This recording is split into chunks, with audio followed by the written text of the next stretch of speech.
Good day. Welcome to SME Pinoy's Business Insight. This week, we will start on a new topic on how to create business plans. Before anything, how are you during this pandemic? It's, I think, over 1.5 years. So how have you been coping? How have you been affected? And how do you see yourself after the pandemic? I can, some of us are seeing hope. In the Philippines, we have a new standard in the quarantine levels. So we may slowly be going back. There's hope now. But what happens after the pandemic, especially if you're doing business, you may be asking yourself, oh, what could be the economy like after the pandemic? So I'd like to show you this video on what happened during the Spanish flu and what happened after that. So we don't know if it will the history will repeat itself, but there's a pattern that we may be able to project what will happen. So here is the video.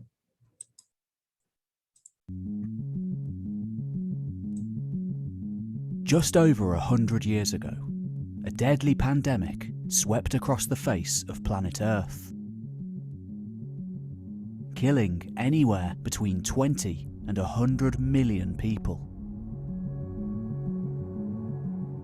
Potentially far more than the Great War immediately preceding it. Yet, until recently, this was a forgotten pandemic, downplayed by governments and media outlets all over the world. Known as the Spanish flu, simply because the Republican leadership in Spain at the time continued to report on it when other governments refused. It's only in the last few decades that the sheer scale and historical significance of such an outbreak has been realised, potentially having just as much impact on humanity as the First World War.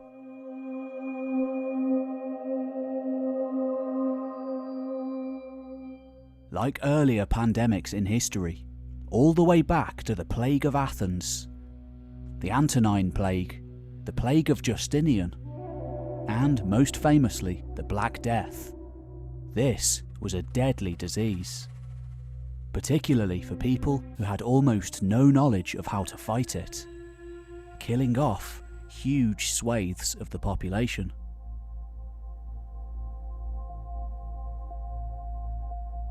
Between 1918 and 1920, somewhere between 1/2 and 2/3 of the world's population were infected, with an indiscriminate death rate of around 5%. Nowhere near that of the Black Death, but enough all the same. In the much more interconnected world of the 20th century, the young affected just as much as the old.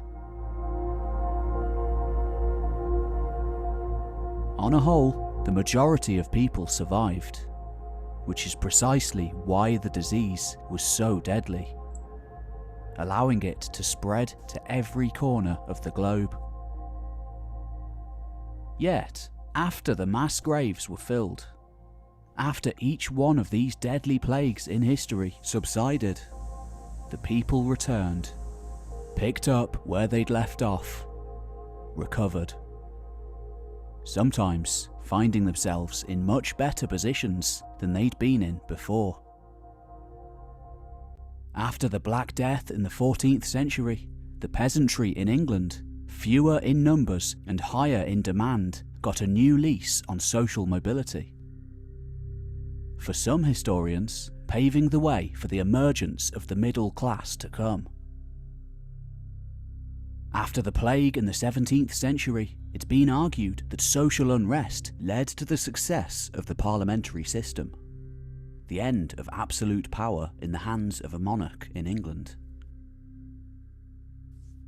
And, of course, after the Spanish flu, we have the Roaring Twenties.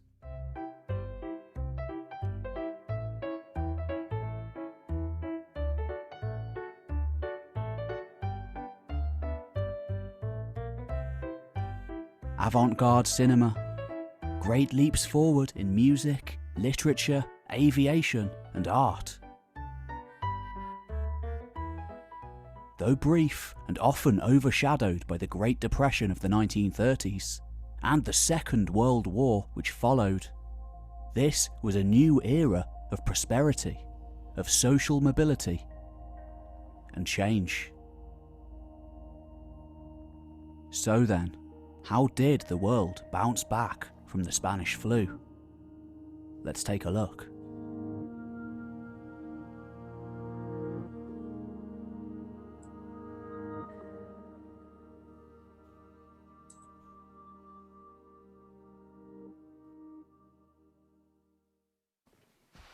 Well, hello there. Pete Kelly here at the... Thank you to P. Kelly for letting me follow his video. In case you want to continue watching it, you can go to his YouTube channel, History Time. So in the video, you can see that there's hope for after every pandemic, there is growth. So in the 1920s, which is after the Spanish flu, there was 2 years of depression, but it was what we call the Roaring Twenties. The Roaring Twenties will be one of the most innovative periods in the US. Airplanes were invented, automobile, refrigerator. So there was a resurgence in technology, in innovation. I just would like to take a footnote that after this long rise in the economy, in the 1930s, it was called the Great Depression, as said in the video, then the war. I don't want to harm you, but we have at least 10 years if we were going back into the in the 1900s. So right now we can have more. So we just need to be positive. So what do we do? As I mentioned in my first video or article in this whole series of MBA Lite, aside from going digital to succeed in the new normal, your business need to reset, realign, and restart. So to reset, we don't need to. I don't need to teach you anything. We are forced to reset. We are at home. We can already contemplate or discern on what we need to really do. We start to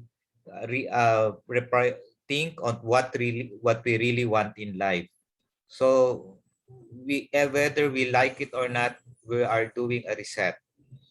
But during this time, we also need to realign, or what we need to plan. This is why we need to create a business plan before we restart. At this point, in the pandemic, if you have not started any business yet, or haven't even thought of how to restart your business, if you're already running a business, I think you should start. By now you should be already positioned. You can see that at the NCR, I think 80% has already been vaccinated on the second dose. So there is already a potential of the economy opening. So your business should already be ready. As I mentioned in my earlier articles, most of the seasoned businessmen invest during this slow part of the economy because the cost of setting up the business is lower. And when the economy goes up, you ride with that. So you already position yourself at this stage of the economy, of the economy. So how do you do that? Uh, there are three levels of planning in business. One is what we know as a strategic plan. Most of you are asking, what is a strategic plan? When a plan is more than 3 years, usually a strategic plan is 5 years, but if at least it is minimum 3 years, you can consider it as a strategic plan. A functional management, what I think most of you have, like a sales plan, an operations plan, and admin plan, which is a 1 year plan. That is what we call a functional management. Or if you have a business, a 1 year plan, call it a business plan. Then your staff, your people, or you have daily plans. How much to pay your employees, how much to order, how many products to make, how many services. So those are daily plans. So I will start the discussion on strategic plan. This is just the one of the most common plans used frameworks used in strategic plan is what we call the business model canvas. So I will teach you how to use the business model canvas on how in a way it is a pattern in how to use a start in doing a strategic plan. So watch again next week as we discuss more on how to do a business model canvas. So thank you and good day.